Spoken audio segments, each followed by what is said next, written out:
Dan Pak Jokowi juga akan selalu lebih baik dari Pak SBY sampai hari ini dan sampai kapanpun.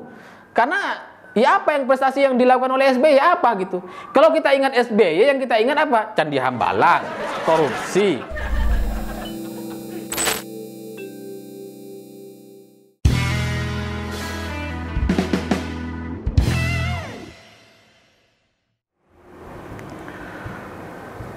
Selamat malam para mantan, selamat malam untuk semua kalian yang pernah pacaran beda kasta. Pernah nggak kita punya teman kampus gitu, cantik, biasa aja, sederhana dari penampilannya, dan kita tembak, pede banget nembak dan kemudian diterima. Tapi kemudian ketika tiba-tiba main ke rumahnya, belakangan kita tahu dia anak orang kaya raya, anak konglomerat. Dan kita minder gitu, minder setengah mati. Ini mau mundur otomatis dan kabur gitu, atau masuk menjawab segala macam pertanyaan orang tuanya. Kita pilih mana tuh? Nah, di fakta kenyataan kehidupan kita itu memang ada kayak gitu. Ada level-level ekonomi, ada kasta-kasta ekonomi, ada beragam macam profesi, dan itu biasa-biasa aja gitu. Setiap orang sudah punya pekerjaan dan profesinya masing-masing, nggak perlu dipertanyakan dan dipermasalahkan dari itu. Cuma ketika ada kader Demokrat, elit Demokrat mempertanyakan atau menyindir-nyindir seorang yang sales jam dulunya kemudian jadi komisaris BUMN, itu dibandingkan dengan tukang kayu, tukang mebel yang kemudian jadi presiden, dan itu dinyinyir-nyinyirin begitu. Ini kan menjadi sebuah pertanyaan bagi saya gitu. Apakah di lingkungan Demokrat memang lingkungannya orang-orang kayak gini gitu, yang mementingkan background, yang mementingkan latar belakang, nggak penting kapasitas atau kemampuannya. Makanya kemudian yang jadi ketua umum Partai Demokrat itu AHY, bukan Ibas. Padahal yang berkarir di politik, yang jadi ketua, yang jadi pengurus partai, yang jadi anggota DPR Ibas. Tapi yang jadi ketua AHY. Gitu kan, apa ya, membuat kita bertanya-tanya, ini sebenarnya ada apa gitu. Tapi bagi saya pada prinsipnya saya nggak penting lah siapa yang disindir oleh Rahlana Siddiq ini, siapa sales jam yang dia sindir dan kemudian jadi komisaris BUMN. Bagi saya ya itu bagus-bagus saja gitu. Itu sebuah peningkatan karir dari sales jam jadi komisaris, bagus. Jadi apa, tukang mebel jadi presiden, bagus gitu. Yang nggak bagus itu kan kalau turun karirnya gitu, dari lulusan UI yang cerdas, sederet prestasi, tapi kemudian cuma jadi tukang tweet, jadi gelandangan politik. Nah, itu malu-maluin gitu. Ya saya nggak nyindir Rahlana Siddiq karena saya nggak tahu Rahlana Siddiq ini alumni UI atau enggak. Ini kan sebuah contoh aja gitu. Kalau kebetulan menyindir ya mohon maaf gitu kan. Mohon maaf gitu. Tapi bagi saya semua pekerjaan itu selama itu halal, nggak melanggar, dan kemudian ada peningkatan karir, yaitu sebuah prestasi yang harus kita apresiasi dan kita pelajari gitu. Pak Jokowi bagi saya itu membuat banyak orang bercita-cita tinggi, banyak orang mampu atau berani bercita-cita. Karena apa? Karena dari rakyat biasa yang dulunya tukang mebel bisa jadi presiden gitu. Itu pesannya, pesan kepada bangsa ini, sejarah untuk negara ini. Dan itu bagus gitu. Jadi apa yang kemudian dipermasalahkan dan kemudian dinyinyir-nyinyirin gitu. Kalau dilihat karirnya dan prosesnya itu kan nggak otomatis benar gitu. Misalkan Pak Jokowi memang tukang mebel dulunya, tapi sebelum itu bukan berarti dia tuh dari tukang mebel langsung jadi presiden, enggak gitu. Dari tukang mebel jadi wali kota dulu 2 periode, di periode kedua dipilih dengan 90% suara, dan itu sebuah prestasi luar biasa. Kemudian dari sana dia berangkat ke DKI Jakarta, jadi gubernur DKI Jakarta, itu juga prestasi luar biasa, terpilih loh. Kemudian dengan sederet prestasi, dengan kemampuan yang sudah ditunjukkan, kemudian Ibu Megawati merelakan tiket capresnya diserahkan kepada Pak Jokowi. PDIP mendukung Pak Jokowi. Itu kan sebuah prestasi gitu. Jadi anggapan bahwa tukang mebel jadi presiden itu benar, tapi tidak sepenuhnya, karena ada proses selama berpuluh tahun di sana gitu. Jadi kita tuh harus menghargai proses ini gitu, menjadi orang yang lebih baik dari tahun ke tahun. Kalau itu dipermasalahkan dan tetap diungkit-ungkit masa lalunya sebagai tukang mebel yang kemudian dianggap tidak punya kapasitas dan seterusnya, itu bagi saya adalah orang-orang yang tidak mau menghargai prosesnya. Dan bagi saya apa salahnya sih kalaupun memang tukang mebel gitu jadi presiden, apa salahnya? Bukankah kita juga punya orang yang anak koruptor bermimpi jadi ibu negara? Ada gitu. Apa salahnya? Nggak apa-apa gitu, selama itu dibolehkan oleh undang-undang gitu. Bukankah label koruptor itu susah loh? Label koruptor itu hanya bisa didapat dengan cara jadi pejabat dulu. Kalau orang kayak kita, orang yang nggak punya jabatan, nggak bisa jadi koruptor gitu, nggak bisa. Karena itu label yang istimewa gitu. Itu peningkatan karir dari pejabat, dari koruptor. Dan nggak apa-apa gitu. Ada orang nggak malu dari gubernur DKI Jakarta kemudian jadi ketua umum partai. Katakanlah inisialnya AHY gitu. Biasa aja tuh. Selama Partai Demokrat menerima AHY, ya silahkan aja gitu. Meskipun kita juga tertawa gitu. Orang gagal gubernur kok menjadi ketua umum partai. Itu sama kayak apa ya? Orang nggak lulus SD jadi anak SMP. Gimana ceritanya gitu. Terus kemudian sekarang AHY mau jadi capres katanya. Itu juga malu-maluin dan apa ya, menimbulkan banyak tanda tanya gitu. Orang kamu gagal di Jakarta kok mau jadi calon presiden? Kasihan banget gitu ya.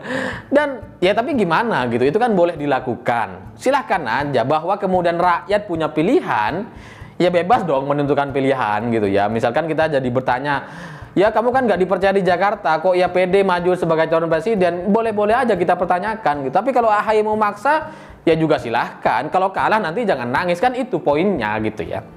Dan kalau saya ngelihat Demokrat, itu kita tuh jadi otomatis membandingkan dengan era SBY gitu. Kalau ada orang Demokrat mempertanyakan, mengkritik, itu kita otomatis ngelihat zaman SBY itu kayak gimana dulu gitu. Ada orang pakar telematika, kemudian kalau udah ada kasus video porno di media, semua media itu pasti ngundangnya dia, Roy Suryo. Tiba-tiba Roy Suryo jadi Menteri Pemuda dan Olahraga. Apa hubungannya? Apa hubungannya? Ya memang sih video porno itu kan aktivitas seksual gitu dan bisa apa namanya mengeluarkan keringat begitu ya. Dan olahraga juga soal keringat. Tapi kan lapangannya beda gitu. Lapangannya kok di kasur tuh ukurannya kecil gitu, 1x2 mungkin. Kalau lapangan sepak bola kan luas gitu. Keringatnya beda rasanya gitu. Ya, meskipun sama-sama mengeluarkan keringatnya, tapi jangan Menteri Pemuda Olahraga juga dong gitu. Tapi ya selama dia bisa jadi menteri, ya silakan aja gitu, nggak apa-apa gitu. Itu peningkatan karir. Meskipun agak lucu gitu ya. Ya terserah kalian mau lebih lucu mana.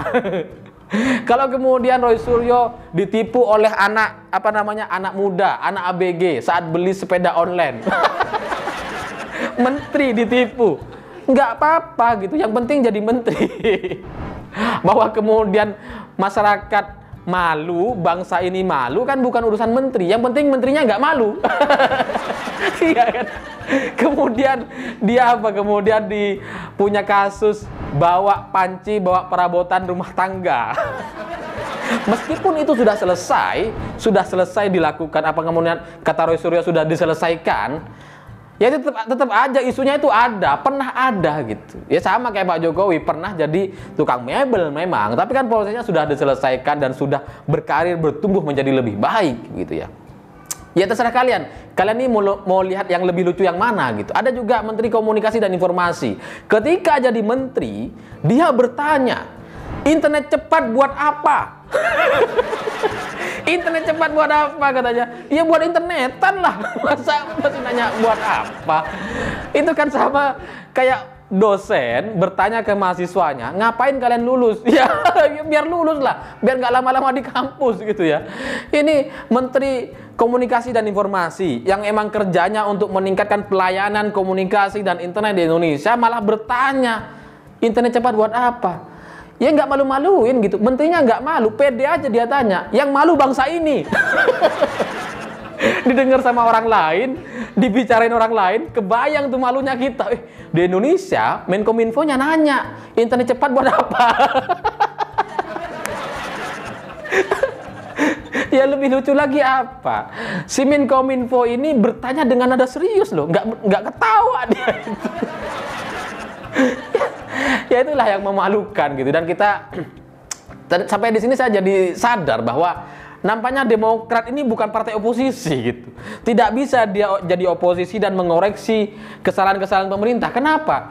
Karena dulu ketika berkuasa dia jauh lebih buruk dari ini.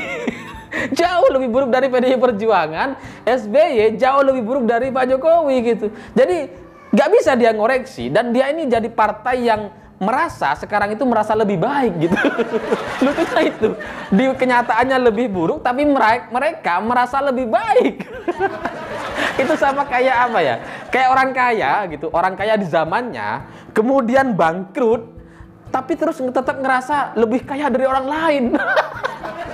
Udah bangkrut kok ngerasa kaya. Sama kayak Demokrat itu, Pak, memang pernah berkuasa, pernah jadi partai terbesar di Indonesia, tapi kan sekarang udah terancam degradasi gitu ya. Apalagi ada dualisme di partainya, terancam nggak lolos Senayan 2024 nanti ini. Ini persis tuh seperti orang kaya yang tetap merasa kaya padahal sudah bangkrut. Tapi ya pada akhirnya saya juga baca juga tweet dari Rahana Sidik ini. Ada yang lucu lagi. Dia bilang bahwa seharian dia ngeblokirin akun-akun buzzer RP yang mencaci maki dia. Yang menyampaikan caci maki dan sumpah serapah. Saya bertanya-tanya gitu ya. Ini seharian ini Anda ini menikmati pemblokirannya dengan blokirin orang-orang atau melihat tingkah laku orangnya gitu. Hiburannya tuh yang mana? Yang Anda anggap hiburan itu dengan memblokir, dengan membungkam orang-orang untuk bersuara, atau membaca komentar-komentarnya yang lucu. Mana? Mana yang benar? Kalau Anda menikmati pemblokirannya, berarti Anda menikmati pembungkaman. Kan itu maksudnya. Cuma ingin saya sampaikan bahwa itulah konsekuensi. Kalau Anda menyampaikan sesuatu, Anda harus siap ditanggapi dan direspon. Kalau semua orang yang Anda anggap berseberangan dengan Anda, kemudian dianggap sebagai buzzer RP dan layak diblokir, ya kembali aja ke zaman Soeharto. Tembak mati langsung orang yang berbeda pendapat gitu. Ini tapi ini membuktikan bahwa inkonsistensi Partai Demokrat. Katanya demokrasi, tapi ya nggak demokrasi banget ternyata. Tapi bagi saya terakhir ingin saya sampaikan bahwa pada akhirnya PDIP akan selalu lebih baik dari Demokrat. Dari tahun ke tahun, dari sejarahnya, dari bagaimana partai ini berdiri gitu. Dan Pak Jokowi juga akan selalu lebih baik dari Pak SBY sampai hari ini dan sampai kapanpun. Karena ya apa yang prestasi yang dilakukan oleh SBY apa gitu. Kalau kita ingat SBY, yang kita ingat apa? Candi Hambalang, korupsi, Partai Demokrat dari ketua umum, sekjen, sekretaris, semuanya elitnya masuk penjara, kan itu faktanya gitu. Udah nggak bisa dibantah lagi. Jadi saran saya bagi Demokrat ya introspeksi lah. Mengkritik itu boleh, silahkan. Tapi kalau Anda nyinyir, mempermasalahkan dan membandingkan dengan zamannya SBY, itu Anda bunuh diri namanya. Saya pikir itu. Terima kasih sudah menonton. Jangan lupa subscribe, like, dan komen. Begitulah kura-kura.